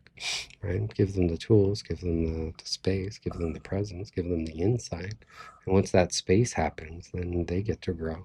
And it's been awesome. I've done this with 1,000 clients now, but it's just like awesome watching them grow every single month, every single year, every single thing. Just, and it doesn't happen in these I great know my things. friend she is growing so much emotionally. Yeah. And I attribute it a lot to you and your sessions with her. So yeah. I wanted to say something. I really appreciate what you're doing. Oh, I'm so glad. Thank you so much. Hey, Lisa. I see Lisa's got her hands up. Oh yeah, sorry. This is my first time, and I listened to you a while ago, and 2.5 years later, I'm finally free of 3 weeks, and it's scary and lonely and hard. And I spent a year just trying to figure out his diagnosis. But yeah, I grew up figuring if I had to do something to be loved, right? My father was an alcoholic, my mother was codependent, or a people pleaser, or however you want to label anybody. But I figured that being that people pleaser, codependent, I'd go to school and be a counselor and marry my alcoholic dad husband. So I get away from him and say, I won't do that again. And I married this really religious guy who was not that at all, and get tricked again. So I spent 11 years by myself, healthy, happy, and then I had a lot of trauma and things happen and grief and get swooped up by this. Now I figure,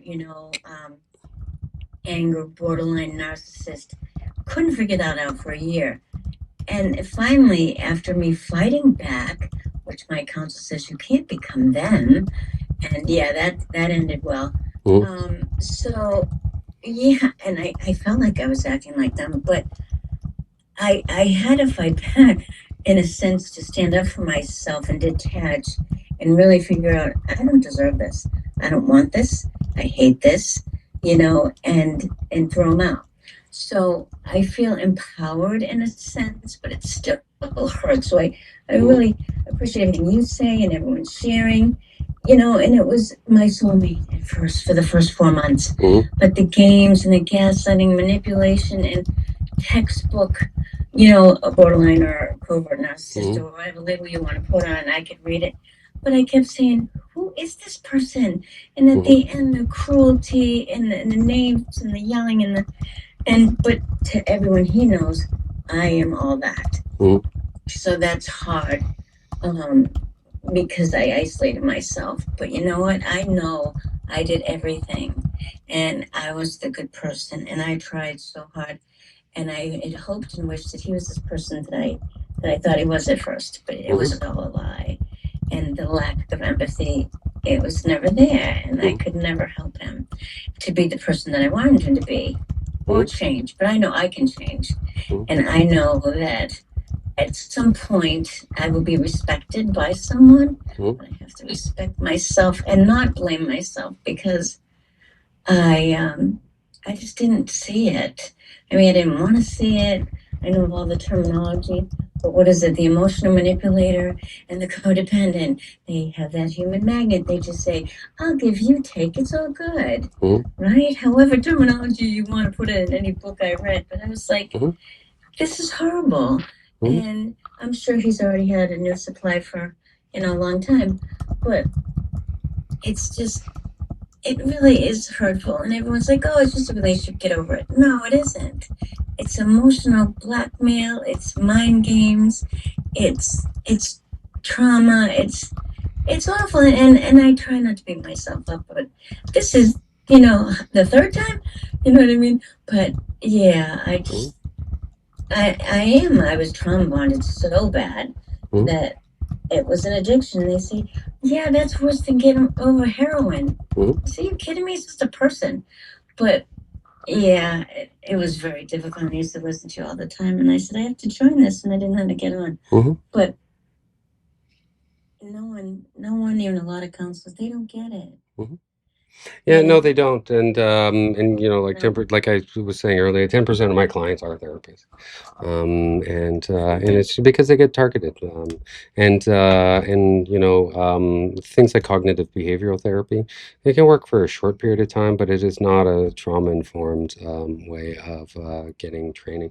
Like I have 13 different certificates in different trauma modalities, and they're all important. They all kind of all work, just in different ways, which is why I like having a big toolbox, because it's not like one modality. Like I use IFS a lot. I use a lot of polyvagal theory. I use a lot of somatic work as well, and just a lot of regulation work as well, because it's just like one tool isn't going to work all the time. Which is why we need to have all sorts of different tools.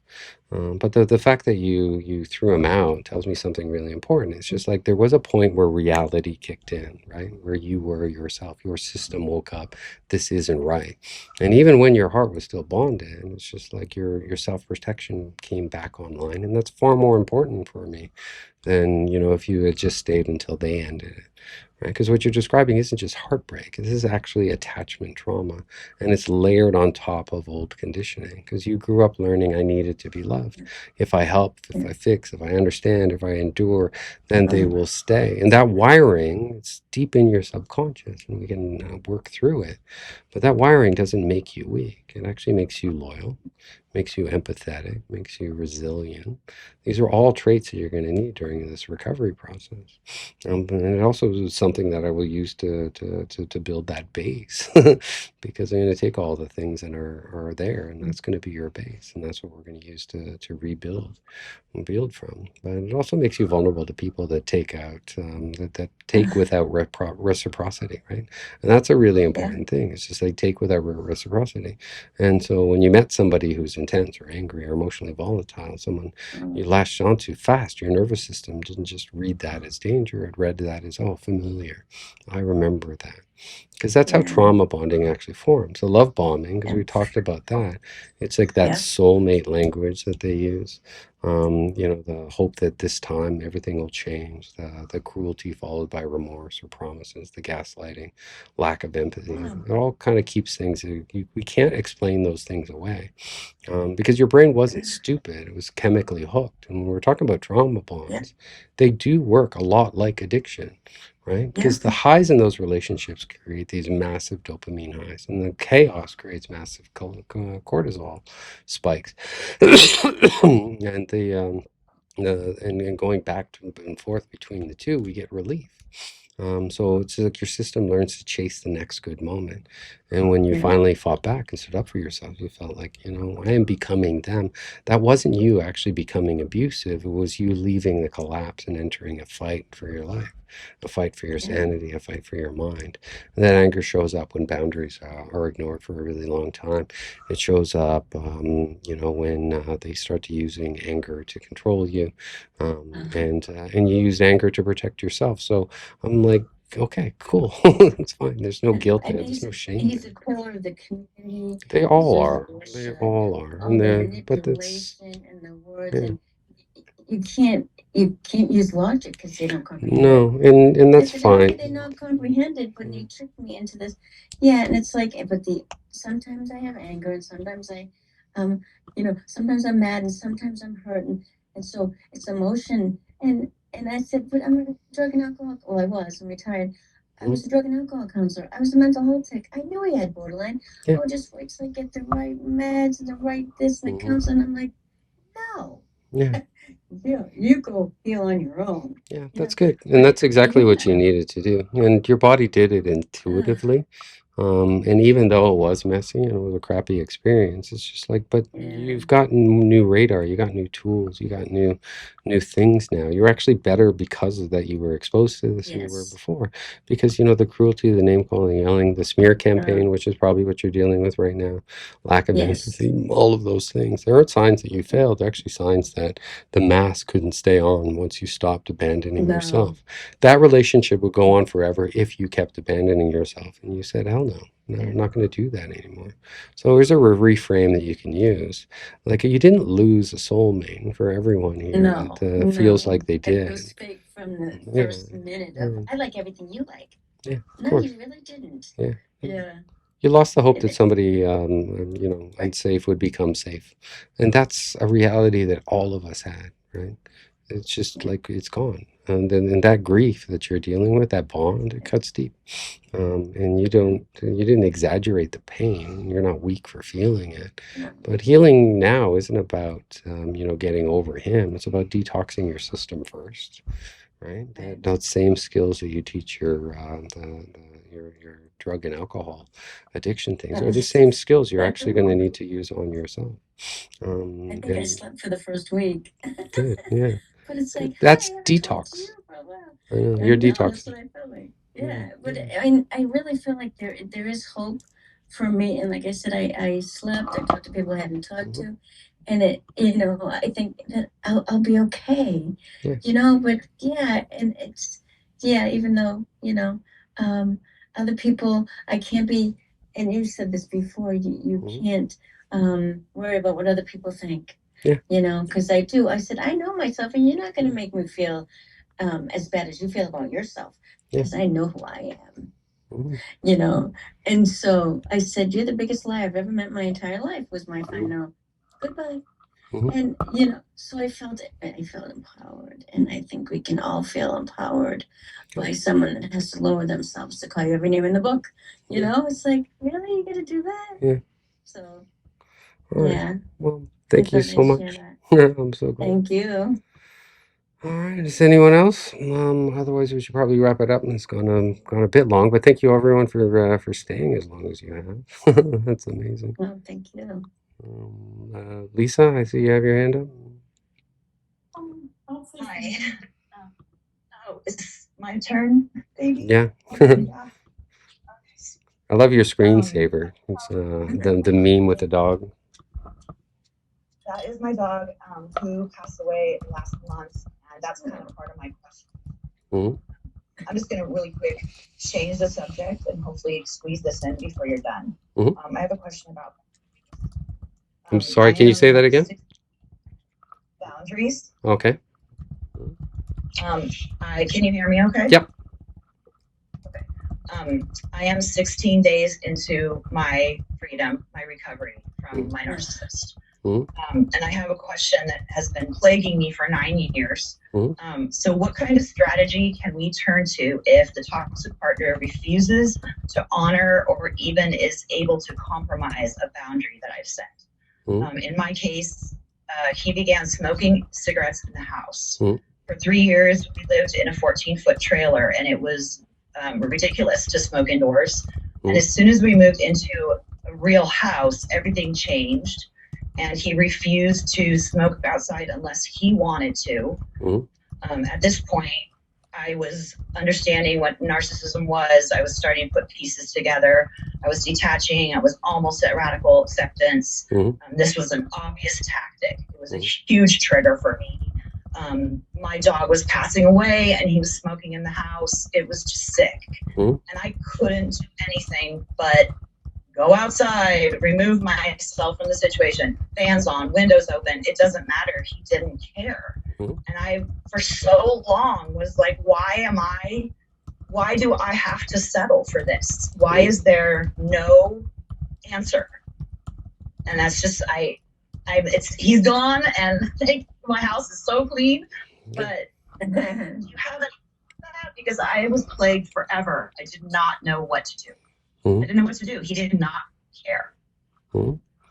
Well, yeah, the question actually goes right to the heart of boundaries and what they really are. And there are hard boundaries and there are soft boundaries, and there are no medium boundaries, right? Like any boundary, if you set a boundary and they break it, then and they do it again and again, then it's not really a boundary because there were no consequences.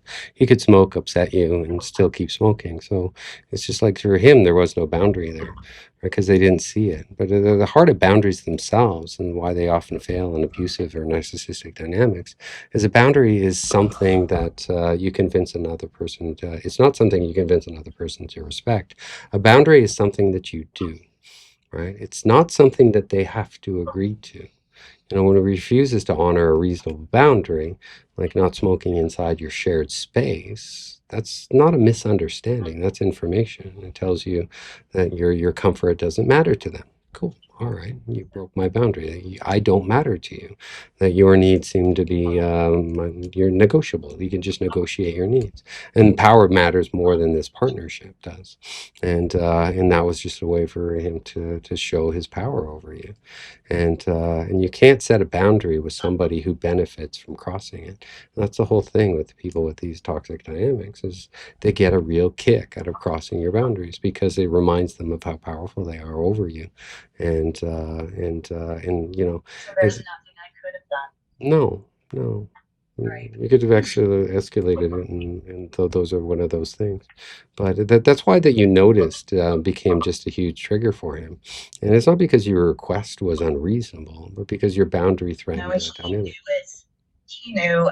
I mean, Yeah. everyone knows smoking in the house is gross. Yeah. He did it because it hurt me, and it hurt the family. I also want you to see that, even with your dog passing away, it's just like that meant grief was there.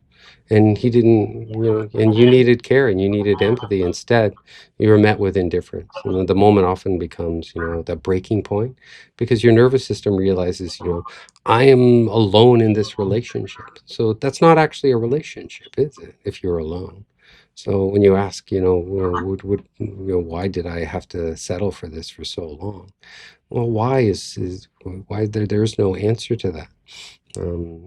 But here's the most honest and compassionate response: is there is no satisfying answer, because it was never about logic, it was never about love, it was never about fairness. It was all about a system where your needs were always secondary, and there was a hierarchy of this order, and it wasn't a partnership at all. The reason you removed yourself is because that was the only boundary that was left that you can afford, that you can enforce. And now that he's gone, it's just like there's no need for explaining. You don't have to negotiate anymore. You don't have to plead anymore. It's just leaving is your boundary. And that doesn't mean that you failed to set boundaries. It just means that you finally honored one. And now you're 16 days in, so your body is going to go through withdrawal. Just like the last caller. Yeah. It is, and there's gonna be a lot of trauma responses. Waking up at 3 o'clock in the morning is gonna be kind of something that you're gonna have to deal with: anxiety, panic attacks, rumination, flashbacks, all of those things. If you want to get into one of the programs, I can help you through that. But it is something that takes time. This is not something that, because this trauma goes deep into your subconscious, we have to, in order to heal it, we also have to go deep into your subconscious. So that's where we are. I am finding that I don't know what to do. I'm standing in the house or pacing around. I don't know what to do with myself. I realize that it's up to me to make choices. It's up to you right now. And right now, it's okay to do nothing, right?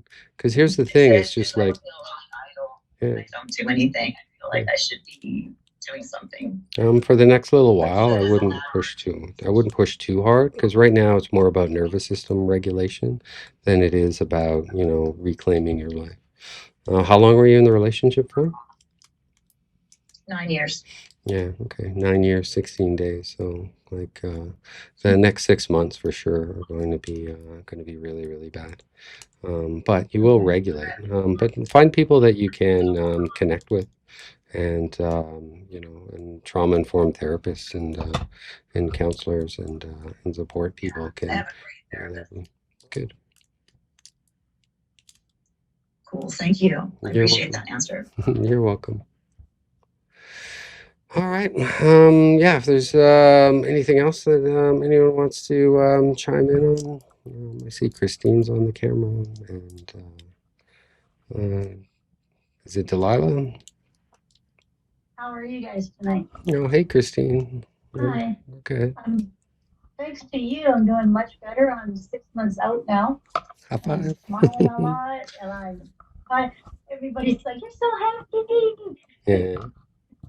I'm feeling a lot. You're right. I had to cycle through probably 20, 30 times. So for the other lady who's just started it, brace yourself, lady. It's really rough, but when you get on the other side, it's so nice. It's like right now I'm in a good spot. But yeah, I went the same thing as you guys went through. He was smoking pot 30 years outside, and then all of a sudden, the last 5 years, he had to smoke it not in the living room, but in the bedroom beside me. So you could tell it was a deliberate. Who else would smoke pot beside you for like 40 years, except for somebody who really was out to get you. But yeah, it's boundaries are very important, and I did the same thing. I left. I spent a lot of time in the last 5 years outside. It's so nice to be in the house now. But yeah, it's a hard travel for you guys, but hang in there. Yeah, well, thank you so much for sharing that, and so many of us have all of these experiences, and what you're naming is really important, and it's something that a lot of people struggle to accept at first. When someone repeatedly does something directly to harm you, it's just like it's not just the stress, and it's not just the ignorance. It is that boundary violation again and again and again, in order to attack your self-esteem and attack your self-worth again and again and again. And in toxic dynamics, they serve a purpose to assert dominance, to create this hierarchy, and to make sure that you know your place in the hierarchy, and they will test how much you will tolerate. And if you tolerate, you go back on the abuse cycle again and again and again. And to Lisa and those others who are just going out of it, you're on the self-abuse cycle. Even though that they're gone, their introject still lives in your head, and you could be replaying those memories again and again. You could be doing self-soothing techniques that are just going to go, but eventually it's like the trauma work is actually to go backwards through that toxic abuse cycle. It's to go through it backwards. You deal with the trigger, you go back to the tension, you sit in the calm, and then just like Christine just shared, it's just like in time things rise, right? And we do find our meaning and hope through it, and you can see like the wisdom that people share, like Christine shares and Yvette shares all the time, helping others through, because it's just like in it. Like one of the things I like to say is just like we can't see the label of a jar when we're inside the jar. We have to step out. We have to realize that we're kind of stuck in this little environment for a while, but until we actually see what it is and see the label of that jar, can we just break that jar and no longer be trapped in those spaces? Cool. I think Delilah had her hand up. If not, we'll wrap it up for the night. And, thanks, Derek. We'll hopefully connect again soon, man. It was awesome seeing you. And yeah, Lisa, good to see you. I like your sweater, Lisa. Thank you. You're sharing. You're helping a lot of people. Oh, thanks. Just being there, and so yeah. Yeah. Just thanks a lot for being there. I've been through it myself, and now I've done this with 1,000 clients now. So it's just like there is a language, there is a system, there are tools that can help. But for the most part, it takes time. None of my programs are short. This isn't something you can do in 12 weeks or 3 months or 6 months. Like this is a much longer recovery process. But if you're committed, you at the other side is the version of you before the relationship. It's a wiser version. It's a stronger version. It's a brighter version. Right? You can see Yvette smile because it's just like it's not what happened to you that changed you. It's not because of those things, but it's because you learned, you had to go through what you went through, is who you become, who you are. The strongest people I know have had the most difficult lives. Right? It's not what we face, it's what we overcome. That's what defines us at the end of the day. And we can get knocked down, but we just get back up again. Oompa loompa, right? Get knocked down, and get up again. And the secret to success is you get back up one more time than you've fallen. Right? That's it. One more time. You get knocked down, just get back up. Don't have to get back up right away. Right? Lisa's it's gonna take a couple more weeks before your nervous system starts to settle, but just be patient. It will come. Go ahead, Yvette.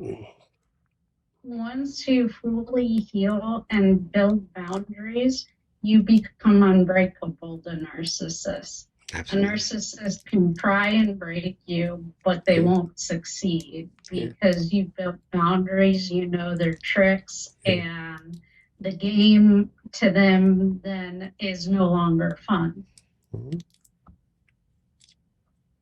That's so true. That's so true. Thanks, Yvette. All right. Is it Delilah? Did you have something to say? I know you kept popping up, but you never unmuted. All right. I am going to put my email into the recovery. Hi, can you hear me? Oh, now I can hear you. Okay, I don't know. I'm using my phone because I have an older computer and I believe it needs a camera and stuff for Zoom. Yeah. So I use my phone and I can't see where the button is for when you want to raise your hand. Ah, okay. So I don't interrupt in the future. And yeah, I've been out of a relationship for several years now. And I also that when I did meet someone that I thought could develop into something, then I backed away from the whole thing, period. Because I like having my life not have a lot of ups and downs and just being, I guess, in control, in charge. I also moved out here to be with my mom, and I really didn't want anything to distract me, which I found the last time that would distract me. A relationship, and so anyway, now my mom has passed, bless her memory, and that's about it. All right. Well, yeah. Thanks you so much for sharing that. That's it's great, and you are like working through things in your own thing, right? Because what you're describing isn't actually, I don't hear it as a fear of connection. It's just more of a fear of losing regulation, and that's a big distinction.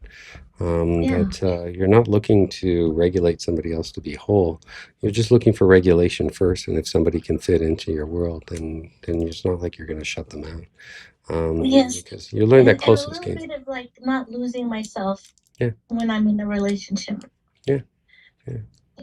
And when somebody new appears, you'll find that you're going to have a better instinct for what a healthy person is. Not perfect, just healthy. Yeah. And the whole thing with toxic relationships is like there's rupture but no repair. Rupture and no repair. Healthy relationships, you still have rupture, but there is also healthy repair. And a lot of the traumas that we work through, we can't actually work through in therapy. You have to work through it in a relationship. So it's just like that's one of the things that you also learn.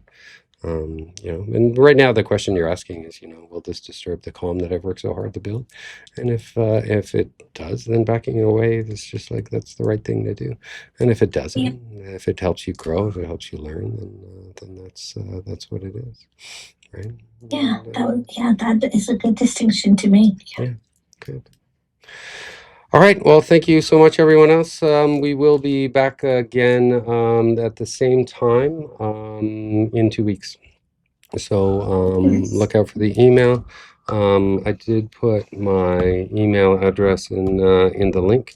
And if anyone wants to do just a discovery call, be happy to do that. And if you just send me your email, let me know what time zone that you're in, and I can check my calendar, see what's available. I always keep a couple empty spots open every week just to meet with people and chat with them. And yeah, and thanks everyone for liking my feed and following my feed and Great, all of thank those you. things. And it's great to actually meet people who actually, you know, follow you. So it's like, it's great. Right. This has been a passion project of mine that I started, I think, in 2019. So it's like I'm just seeing it grow and seeing it develop, and it's good to see people keep coming back too, and to help others, just like Yvette and Lisa and others. Great, thank you. All right, thank you so much, everyone. And to anyone watching the recording, just remember to like, to share. And narcovery.com also has more information about different programs and setups. And there's going to be free stuff on there as well. Okay. Night, guys.